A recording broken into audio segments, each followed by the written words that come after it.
अस्सलाम वालेकुम दोस्तों, कैसे हो? उम्मीद करता हूँ आप अच्छे होंगे। आज का हमारा जो टॉपिक है वो है कंसेक्यूटिव रिएक्शन। इससे पहले हमने पैरेलल रिएक्शन और अपोजिंग रिएक्शन डिटेल में पढ़ा था। आज हम कंसेक्यूटिव रिएक्शन बहुत डिटेल में पढ़ेंगे। आपसे उम्मीद करता हूँ कि आप हमारे लेक्चर को ज़रूर समझे होंगे। The reaction which proceed from reactant to product in stages, यानी वो रिएक्शन जो रिएक्टेंट से प्रोडक्ट तक जाता है और वो स्टेज से गुजर जाता है, तो इसको कहते हैं कंसेक्यूटिव रिएक्शन। इस रिएक्शन को हम सीरीज, सिक्वेंशियल और सक्सेसिव रिएक्शन भी कहते हैं। इस किस्म का रिएक्शन जो है वो इर्रिवर्सिबल रिएक्शन होता है, ठीक है। हाँ, in this reaction, in such reaction the product form is first step, यानी इस किस्म रिएक्शन में प्रोडक्ट फर्स्ट स्टेप में बन जाता है जो अनस्टेबल होता है, और इसको हम कहते हैं intermediate product. So the final product are from from this unstable intermediate product, यानी जो फाइनल प्रोडक्ट बन जाता है तो वो इस अनस्टेबल इंटरमीडिएट प्रोडक्ट से बन जाता है, ठीक है। फॉर एग्जाम्पल, हमारे पास डिकम्पोजिशन ऑफ इथाइलिन ऑक्साइड है। इथाइलिन ऑक्साइड का डिकम्पोजिशन हो जाता है तो इसे बन जाता है जो एसिटल्डिहाइड, और इसका डिकम्पोजिशन होता है तो इसे बन जाता है कार्बन मोनोऑक्साइड और मीथेन गैस, ठीक है। तो अब रिएक्शन में हम देखते हैं कि इथाइलिन ऑक्साइड जो है वो डिकम्पोज होता है एसिटल्डिहाइड को, और वो डिकम्पोज होता है कार्बन मोनोऑक्साइड और CH4 को। तो देखो इसमें ये स्टेप है ना, ये 1 2 3 3 स्टेप शामिल है, ठीक है।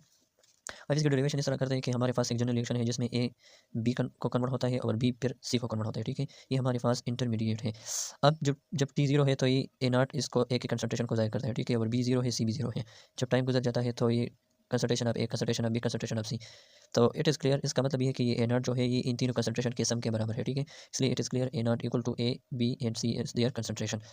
Is the concentration of A decrease, हमको पता है कि जब प्रोडक्ट बन जाता है या ये बी बन जाता है तो ये कंसंट्रेशन में डिक्रीज आता है, इसलिए हमने माइनस लगाया है, minus D concentration of A divide by D T equal to के one A. This is equation number 1। इस इक्वेशन नंबर 1 को हम रीअरेंज करते हैं कि ये ए इधर आ जाता है और ये डी टी इधर जाता है, तो हमारे पास minus D A divide by A equal to के one D T, equation number 2 है। इस इक्वेशन नंबर 2 का हम इंटीग्रेशन लेंगे और वो भी ए विद इन लिमिट्स।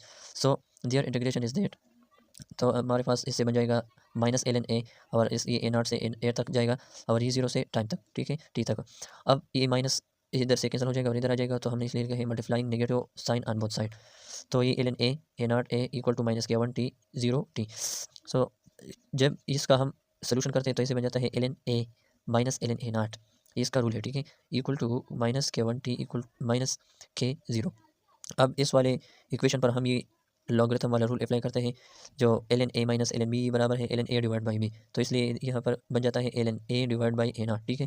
ये है हमारे पास इक्वल टू माइनस के वन टी। अब इस वाली इक्वेशन पर हम जो है एंटी लॉग अप्लाई करते हैं, तो ये बन जाता है A divide by A naught equal to E minus के वन टी। और इसको रीअरेंज करते हैं तो ये ए नॉट जो है इधर जाता है, तो इसे बन जाता है A equal to A not E power minus के one T. This is equation number 3।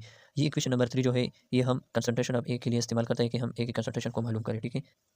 अब चूंकि बी इंटरमीडिएट प्रोडक्ट है तो हमको पता है कि जब d d B e divide by D t, यानी rate of formation of b e minus हो जाता है rate of decomposition of b, तो इसकी जगह हम लिखते हैं के वन ए माइनस के two b. This is equation number 4।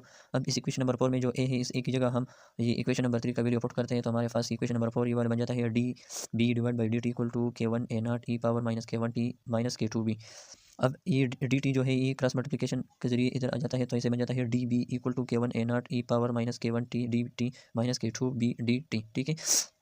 और ये इक्वेशन जो है ये डी बी, ये के टू बी डी टी ये इधर शिफ्ट हो जाता है, तो इसे बन जाता है डी बी प्लस के two B D T equal to के one A not E power k one t d t. This is equation number 4, यानी इस इक्वेशन नंबर 4 को हम फर्स्ट ऑर्डर डिफरेंशियल इक्वेशन कहते हैं।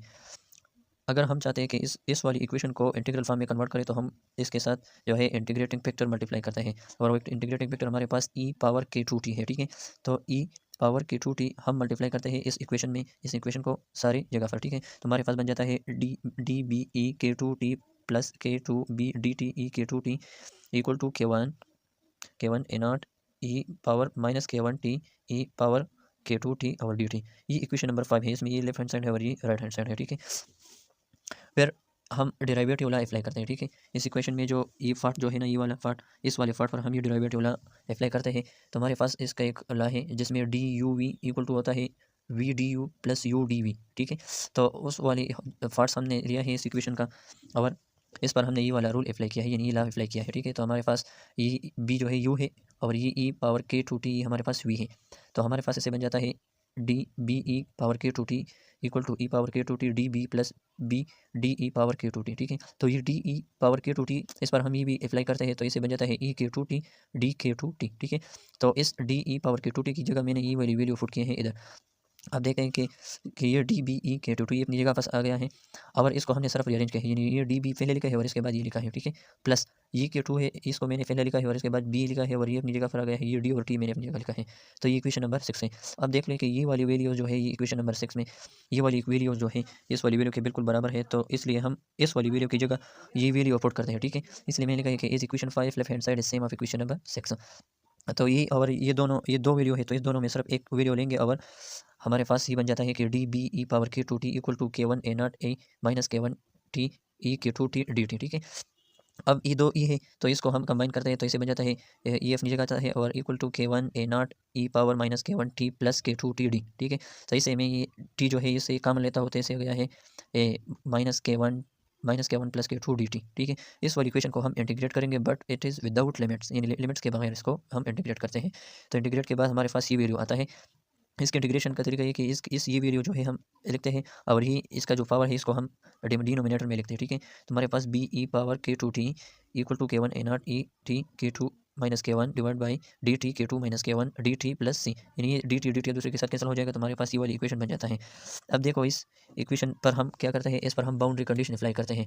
तो हम टी भी जीरो लेते हैं और बी भी जीरो लेते हैं, तो हमारे पास ये बी जीरो बन जाता है और ये भी जीरो बन जाता है, क्योंकि अगर टी की जगह हम जीरो पुट करें तो इसके सबसे जीरो बन जाता है।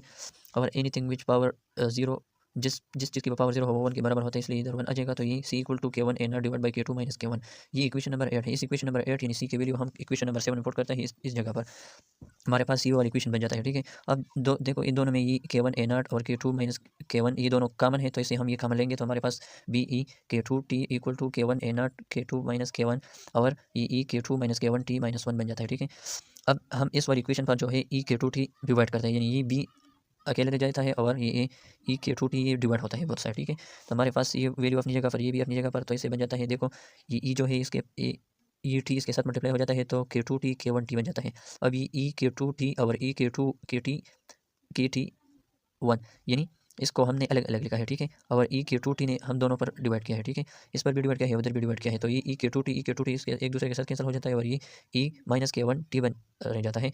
तो बी इक्वल टू ये वैल्यू अपनी जगह पर ई माइनस के one t minus e one divide by e के टू टी। अब देखो ये जो अब डिनोमिनेटर है तो ये ऊपर जाता है, तो इसे बन जाता है माइनस। तो बी इक्वल टू के वन ए नॉट के टू माइनस के वन ई माइनस के वन टी ई माइनस के two T. This is equation number 9। इस इक्वेशन नंबर 9 को हम क्या करते हैं, this equation 9 use to find the concentration of intermediate B, ये बी के वैल्यू को फाइंड करता है, ठीक है। बहुत बहुत शुक्रिया वीडियो देखने के लिए। उम्मीद करता हूँ कि आप ये इक्वेशन जो है हमने की आप बहुत अच्छे तरह से समझ चुके होंगे, ठीक है। जज़ाकल्लाह।